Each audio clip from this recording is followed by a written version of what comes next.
semuanya, perkenalkan nama saya Haryanti Putri Syanturi dari kelas Pasar Brilian. Jadi di video ini saya akan menjelaskan mengenai materi katabolisme. Oke, jadi apa sih itu katabolisme? Katabolisme itu adalah proses pemecahan molekul kompleks menjadi molekul yang lebih sederhana untuk menghasilkan energi. Untuk proses katabolismenya itu saya bagi menjadi 4 tahap. Nah, tahap yang pertama itu adalah proses pencernaan. Jadi makanan itu akan dipecah menjadi molekul yang lebih kecil dengan bantuan enzim pencernaan. Contohnya itu karbohidrat menjadi glukosa, protein menjadi asam amino, lemak menjadi asam lemak dan glukosa. Nah, kemudian akan dilanjutkan ke tahap absorpsi.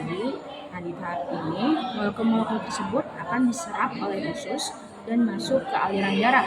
Kemudian akan lanjut ke tahap transportasi. Di tahap ini, molekul-molekul tersebut akan diangkut ke sel-sel tubuh. Nah, di dalam sel itu, molekul-molekul tersebut akan mengalami proses terakhir, yaitu proses katabolisme, serta menghasilkan ATP.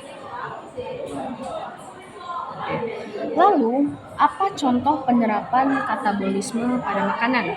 Nah, yang pertama saya akan bahas karbohidrat terlebih dahulu. Nah, karbohidrat itu contoh makanannya adalah nasi, tepung, roti-rotian, dan sebagainya. Nah, karbohidrat ini akan diubah menjadi glukosa. Glukosa ini adalah sumber energi utama sel. Jadi melalui proses glikolisis, glukosa akan dipecah menjadi H2O dan CO2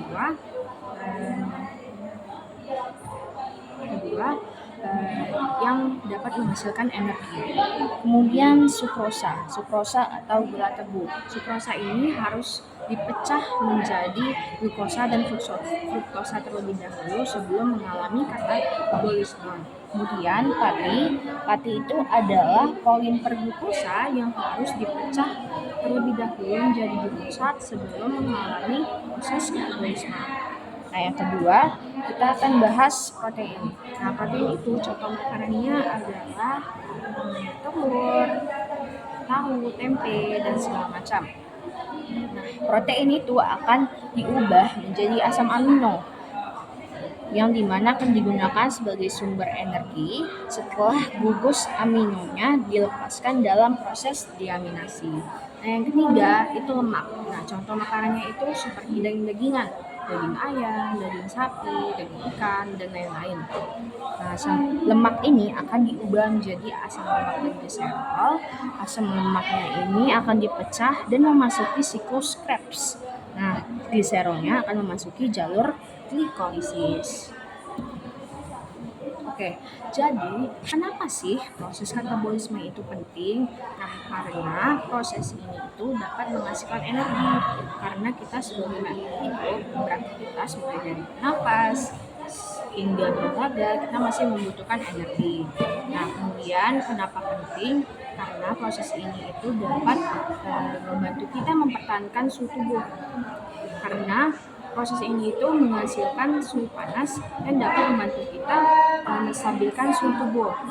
Nah, yang terakhir, kenapa proses katabolisme ini penting?